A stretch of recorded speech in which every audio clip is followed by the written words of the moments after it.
অনেকেরই প্রশ্ন, আঙুলের মাঝে ফাঁক থাকলে টাকা পয়সা খরচা হয়ে যায়, কি করে বাঁচাবো? দেখুন, আপনারা যে মানি ব্যাগ ব্যবহার করছেন সেটা যেন কালো কালারের না হয়, টাকার ব্যাগটা অন্ততপক্ষে। আপনারা অন্যান্য ব্যাগ কালো ব্যবহার করুন, যদি টাকা রাখতেই হয় তাহলে বিশেষ লাল একটা ছোট ব্যাগে রেখে আপনারা সেটা, আপনারা যারা মেয়েরা যে ব্যাগ ব্যবহার করে সেটা রাখতে পারেন, এতে টাকা থাকবে।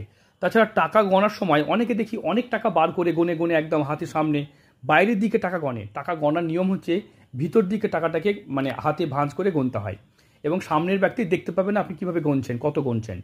বা আপনি সেই টাকা নিয়ে যাবেন, তাকে সেই টাকাটাই দেবেন, ততটুকু টাকাই বার করবেন।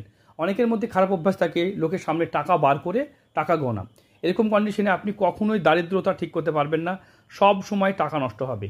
বা চেষ্টা করুন মানি ব্যাগে টাকা একেবারে কম রাখা। ঠিক আছে, অনেকে বলে বিপদ আপদের জন্য আপনারা মোবাইলের কভারের পাশে, ঠিক আছে, মানি ব্যাগের ভিতরে অথবা গাড়ির সিটের তলায় বা কোথাও টাকা রাখুন। কিন্তু বেশি টাকা নিয়ে অনেকের মধ্যে একটা হ্যাবিট থাকে, মানে গাদি টাকা নিয়ে, মানে মানি ব্যাগ বেঁকে যাচ্ছে এরকম টাকা নিয়ে ঘুরছেন, তারা কখনোই টাকার হিসাব পাবেন না, আর টাকা কখনোই তাদের থাকবে না, জমবে না।